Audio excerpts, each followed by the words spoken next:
Man, this took a while. Hey, it's me, another Deltarune Hitless video. Yeah, I'm not gonna sugarcoat it. This was miserable. This chapter used to be my favorite out of all 4 of them, until I did this challenge. I think I'm playing it to be worse than it is, but doing the no-hit still sucked. Like, I was spending genuine hours at a time trying to beat one godforsaken boss without getting hit, and it was making me so annoyed. Anyways, enough rambling. Let's get to no-hitting. What? Oh, wait. There we go. Okay, I actually think I'm going to do these parts a little differently in this video. Rather than just like explaining how the fight went with the footage in the background, I think I'm just going to one take just record. I'm going to use this this drawing software to kind of draw my thoughts. So we'll see how this is going to go. So let's start this up. This fight overall wasn't that bad. It's just I'm not a huge fan of this fight.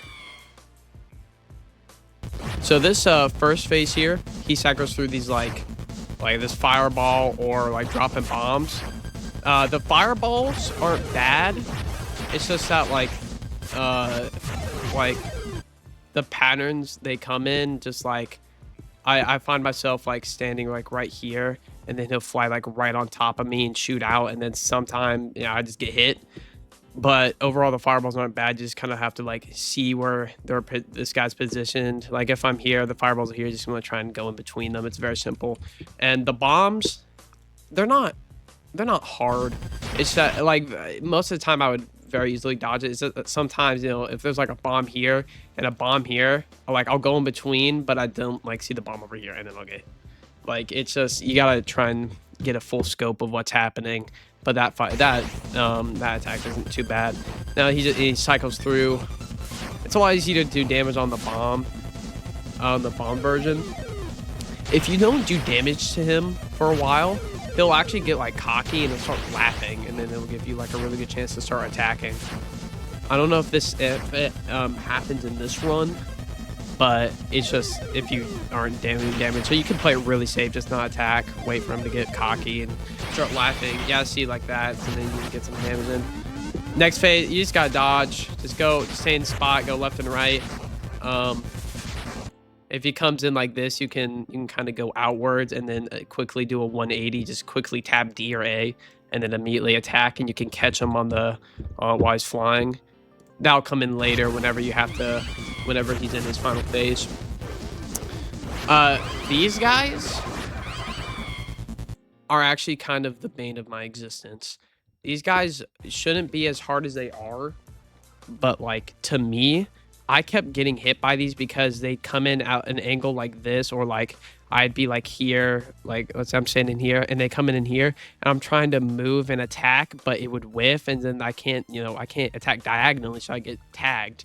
On this run, I got pretty lucky with the hitboxes there. I was able to get a lot of them, and I was also getting a lot of candy, which it kind of rubbed in my face. And, I'm trying not to get hit. The candy is useless to me.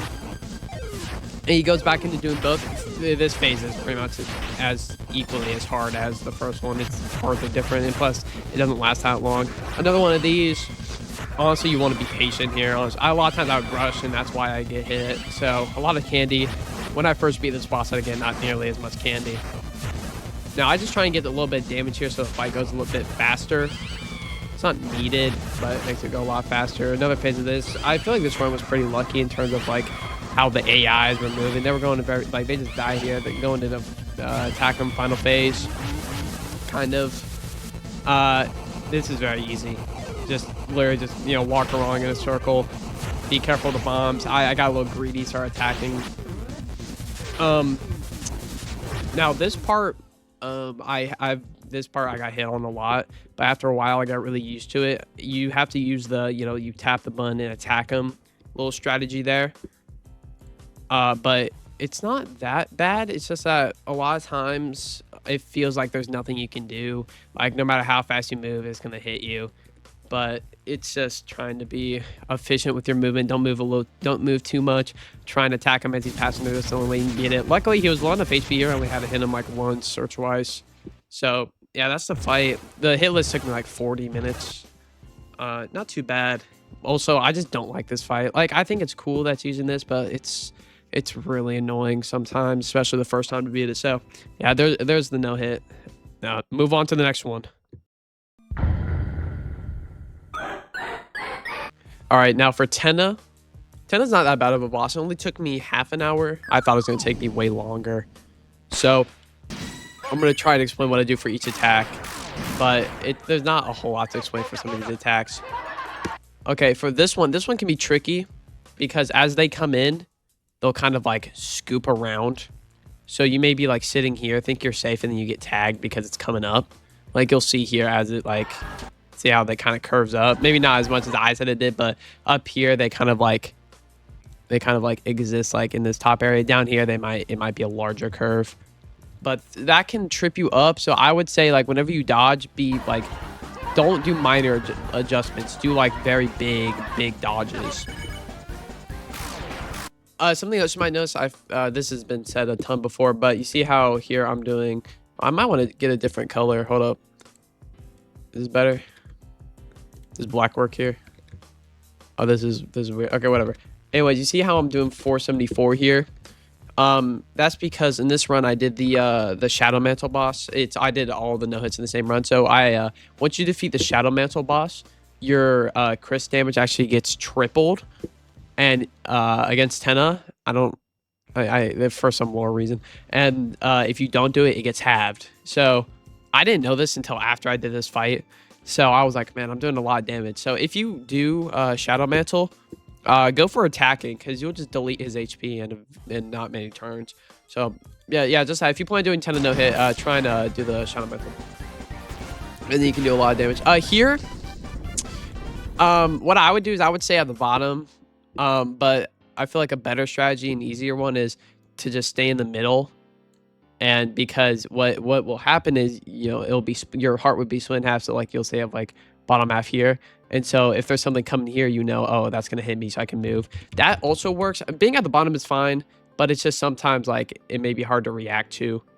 But it didn't matter here because he only did the move once and I got pretty lucky with the spawns. So yeah, I would stay in the middle is probably the better bet. Also, a quick thing, you probably already know this, but Susie's Rude Buster, in Chapter 1 and 2, you just had to hit Z before it hit the target to do extra damage. Now you actually have to time it. You have to hit it right before it hits them to get the extra damage. It doesn't really matter here. It will matter for the next boss I'm doing because I went through a whole bunch of strategies. Now, this one is probably the hardest attack, in my opinion, outside of if you just get super unlucky with the different mini games. So this one, I kind of just tried to stay in this general area because let's say like the hitboxes on the stars themselves are kind of like here, I feel like. So you can like kind of clip into these legs as you just saw a second ago. You can clip into them a lot. So what I do is I try and stay in the corner, and this is actually a pretty predictable attack for the most part because I feel like there's like 2 variations. But I just kind of stay in the corner, pray that the stars themselves won't hit you unless they see I was right here. They go directly in the corner, and if projectiles coming at you, just trying to move out and move back in. That one's tough. You might get hit on it a lot. That's what I got hit on that a lot. It took me a while to get somewhat used to it. Hitting a lot of crits. The crits here don't matter nearly as much. Okay, now mini games. This one, when it's not going super fast, what you do is you just you dodge those, go left, jump, and then go right and go left and jump again. You do that every single time for the minigame when it's long. When it's short, all you have to do is jump. See, next minigame. Because I'm killing them, score doesn't matter. You just can't miss. In these minigames, this is what makes the fight. This is what I thought was going to make the fight super hard, is you can't make a single mistake in the minigames because you'll take damage. So I've never struggled with rhythm games. So this was always really easy to me, but some people might struggle. I don't remember what keybinds I used, but I think I used maybe I used shift and enter. I don't know, but I can't really say much for how to do this rhythm game part because that kind of stuff just came to me. Like, I've known how to do rhythm game. Like, I played a lot of Friday Night Funkin' and other games like that when they were popular. I think this is his final attack. I don't... Yeah, okay, so this is gonna have a ton of mini games. I'll try and get through them. Again, same with the just be careful. It's very lenient. You can just, when you get to these ones, if you're like stressed out, you can just spam the attack button and then just like, I would just, if I see this, I just start spamming and they move left and right. Oh, I guess well, that's what I would do. Not necessarily. This is probably the hardest one for me a lot of times because, especially when it's fast, a small one will come in at the top. Just spam the button as fast as you can and then try and keep your cursor closer in, because if it's farther out, you have to adjust a lot more. And plus, if you're further out, you can't really hit them if it's coming out through here. So if you keep your cursor closer in, you can move a lot faster and adjust a lot faster. That'll come in at the very end too. That was pretty unlucky. They kept bouncing up and down, but luckily I got him. Yeah, see, just spam it. Same thing. Let's see if there's a different one. This one, because we don't care about score, and it's the final attack, just if you want to be safe, you can just move in the corner. You'll be fine. You'll be fine. Just move in the corner. Here, I didn't, but if you want to be safe. When it's fast, just jump. Yeah, that's just reaction time. Here, same reaction time. Just spam. They're low HP. These, frankly, I think that's probably the easiest one. You just gotta move out the way. Like, when it gets really fast, there isn't gonna be a really hard pattern. So just, like, there's nothing else I can say. It's kind of the same thing as the shooting one. Like, a lot of this is just reaction time. I can't really, like, tell you to just have good reaction time, but that's kind of what it is. And just playing it a lot to where you get lucky. Like, I got pretty lucky there, but sometimes you'll get a lot of the fire ones where you have to have a good reaction time. Now, for the final part, I wasn't doing it at the very start, but eventually I'll do it. Yeah, see, you, like I said before, you want to keep your cursor closer to here rather than on his face, because sometimes he'll spawn a bunch of, like, stars, like, around here, and then they'll, like, swoop in from below, and it's really hard to adjust when you have to go all the way down. That's why I tell everybody, so just keep your cursor more towards the center. Like, maybe more of your attacks will lift, but it's a lot easier to adjust when it is in the middle. Like, sometimes when I'm attacking him, they'll go up and pass his head, but that doesn't matter. Sometimes he'll do a really big star. Yeah, here, that's a lot of free damage, pretty much. It breaks instantly. And because he got low, I was able to just keep spamming him and eventually beat him. Side note, this doesn't really relate to the no-hit, but this move does, like, these attacks do, like, no damage.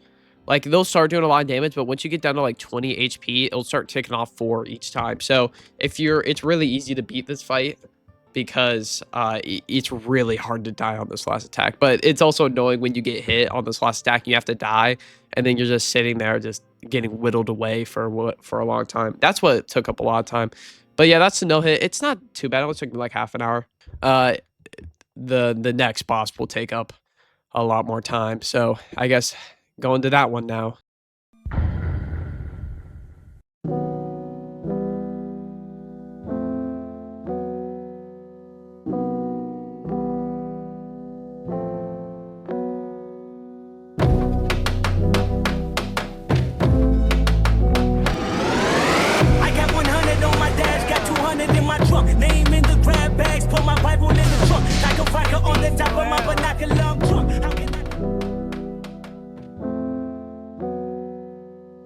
I hope you guys like that little edit. It took me like an hour and a half. Regardless, y'all know him tonight. This fight took me, I think, 8 to 10 hours to no hit. I don't want to pull it up right now, but I have hours and hours of recordings of trying to no hit this boss, and it was very hard and annoying, and frankly, it has ruined the fight for me. I do not really like the fight that much anymore. Let's just start it up here. So the I'm going to explain the strategy. So Chris here, rather than doing just like, because Rude Buster is the only thing that does like a ton of damage in this fight. Normally you like defend with Chris and Rouse and then Susie attacks, right? But I wanted to do I think a 7-turn or 8-turn strategy.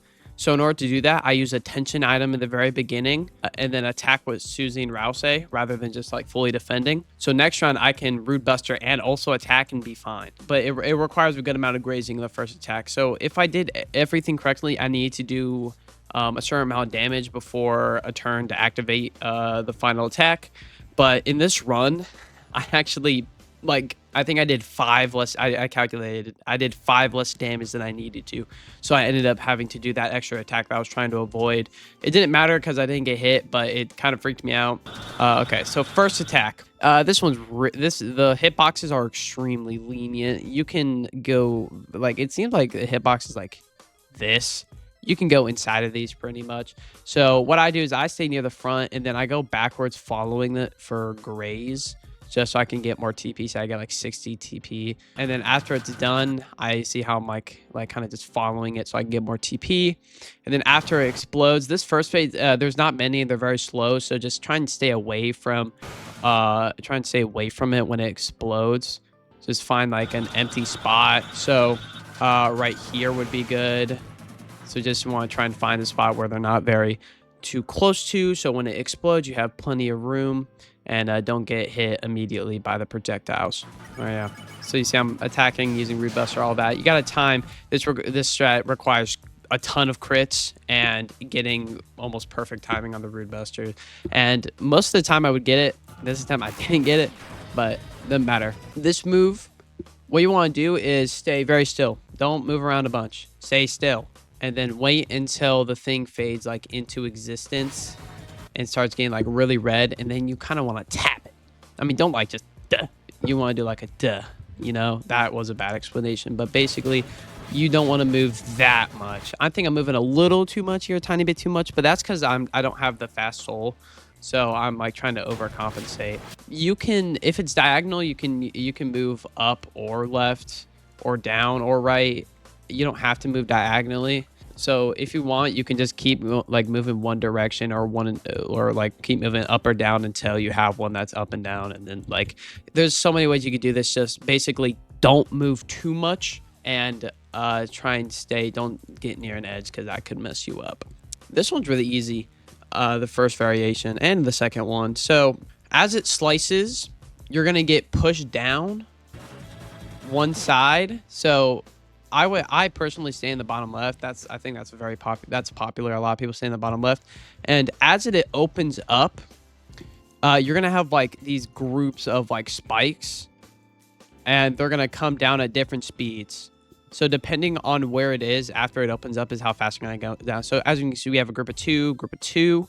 So what's gonna happen is, since this one's forward, you know, these are back here, this one's gonna come down first and then these. So I'm going to stay on this side and then move around. So let's see that in action. Yep.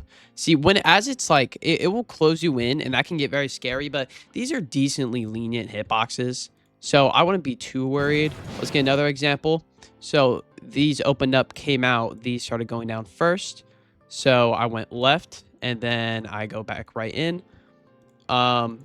You will notice after every slice, I recoup around this area, because the slice is gonna be like, you know, group of two. So either I'm gonna go left and then right, or I'm gonna go like it's like just stay in this middle. You either go left or right to dodge it. Next attack. This one and the next one are very infamous for being tough. Like, this is like the knife attack. I believe this one got nerfed. The hitboxes are more lenient. So when I did it, I did this before the nerf, so it was a tiny bit harder, but frankly I never got hit on this one anyways. But here you want to stay in the middle. Do not move. Stay in the middle. As it comes out, look I'm not looking here. I'm not looking here. I'm looking more here. Right? So I can see as I'm going, I had to go up a little bit, and now I can see it's going back down. So as we can see here, it's going down. If you don't use the faster moving soul at the start, you might want to, like I didn't use the faster moving soul. So what I'm doing is I'm less tapping and more like just moving a lot more. But if you have the fast moving soul, I would tap. Just tap, tap, tap, tap, tap, tap, tap, up and down. Because I don't have that here in this run because I'm trying to save turns, I am probably holding a lot more. You really want to tap. That's the best thing you can do there because it allows you to be a little more precise, a little more accurate, and you're looking in this direction, so you guys see, oh, it's coming down. Let me tap, tap, tap, tap. This part is kind of sucky. I'm not gonna lie, because there's a lot of times where you kind of get gypped. Because the hitboxes, unlike a lot of other things in this fight, the hitboxes on these things are tough. And not only that, as we can see here by the line, like see how the line is pointing out, the sword itself is actually bigger than the line. So these lines are not the hitboxes, they're actually just like a tiny bit more than that. And that can like make it or break it in some cases. Like this spot looks fine, but if we extend out the thing, you see it's a little sketchy. So this is probably like, if you get hit by this, to me, the hitbox, it feels a little cheap, and I think it's probably the only part of the fight that's in itself a little unfair. You have to have pretty good reaction time and look for very open spots. Like here, you would be fine. Here, probably not. Here, probably not. So in this spot, you're totally fine. So I would just try and spread out, look pretty much everywhere, just really quickly make a decision, see a big spot, go there. That spot, this attack can be extremely difficult and like borderline impossible in some cases. So don't beat yourself up if you're getting hit on that. That is a very tough attack. So first variation of this attack, the slice will spawn on you. It will go 1, 2, and then 2, and then 3, and then 3 again, and then 4 or whatever. But the best thing I can say for this attack is just wait for it to spawn, and then kind of just move a direction and then adjust if you need to. So I'm not sure if this is still a thing, but during this time, as these were slashing, I found that if you move inwards towards them, you could get a very large amount of TP. And I don't know why. Like I went from 44 as I went into 70. Be confident in yourself is definitely important in this fight. Now, phase 2, just all the attacks, but different or more difficult. Here I will say this is probably the only time I got like really lucky on this fight. I was right next to it and it ended up not getting hit there. Like, look at that. Like I'm halfway into it. So lenient projectiles, luckily. I think probably the hitbox is more up here and then like it's thinner. That's my guess. But there's some points in this where like this attack where it feels like there's nowhere you can go. So the same advice for the first one, go for open areas, but honestly, you might just have to try and get a little lucky if you're if they're all just spread out evenly enough. All right, next one. It's this, except it can go both directions. First time it will choose a direction and then keep going. So for me, it went horizontal. Sometimes it will go vertical. Here it will go horizontal and vertical. Same strategy. I would just pick, a corner that you like. I like the bottom left corner. You could go bottom right, top left. Frankly, I can't tell you much more than the other one, except very much pay attention to these like warning slices like that he has. Like, oh, okay, I look as I'm dodging, I look and see that's about to be vertical. So what do? After it, I move upwards into the normal position. So for bottom, I stayed around here. Or if it was horizontal, I stayed here. If it was vertical, I stayed here. So I saw that it was vertical, so I go ahead and move in my spot, go up and then down. I see it's horizontal, so I'm going to go ahead and move in the horizontal spot.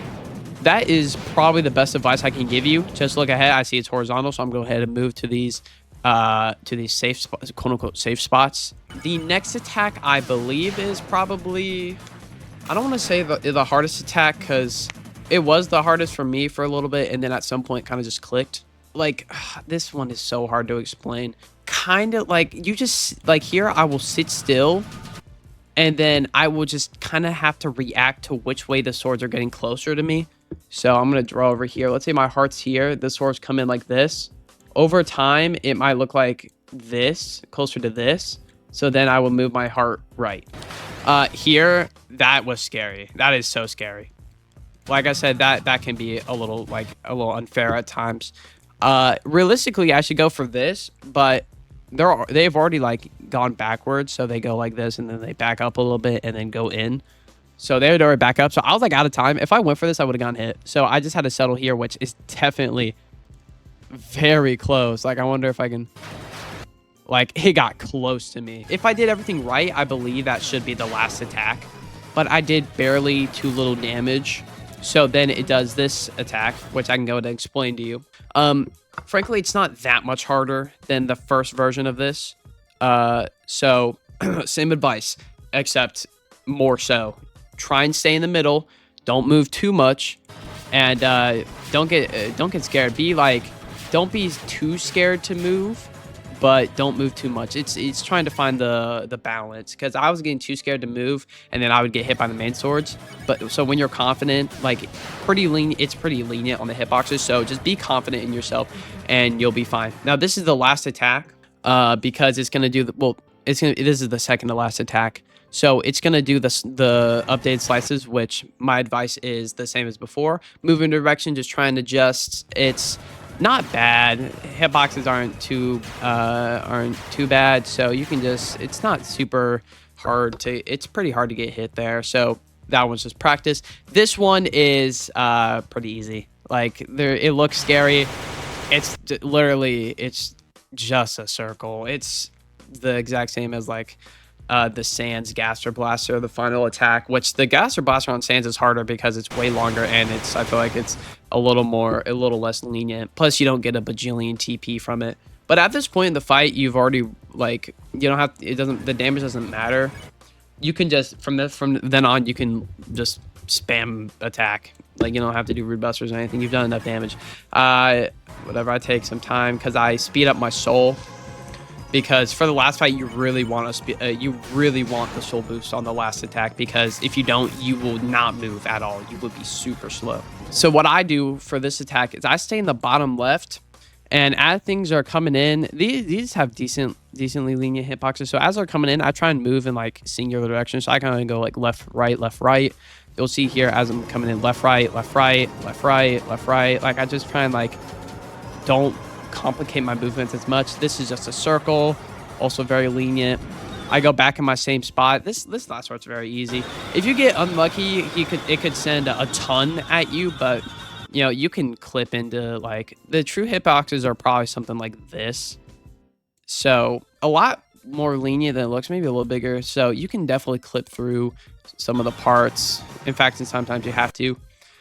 This part is never usually that bad. I almost did get hit, I believe. Like I got very close to getting hit by this one. So best I can say, it's just like the first attack, just like don't be near any of them when they explode. And then just if you see one coming out, you just move a little bit. It's not hard. It's more just intuitive. And by this point, doesn't matter. Just you can do 1 damage the knight and it will die. As soon as you do damage, if it beats the fight. So that's the knight. That was a very hard no hit. It took me hours. I think I did it at like 5 a.m. and I was silent just watching the Bones 5 video, and that kind of motivated me to do it. So that's just the knight, and I'm gonna move on to the conclusion of the video. Okay, I'm just gonna lay out my thoughts, just no script, just say what I think with some footage of me fighting Sans in Bad Time Simulator.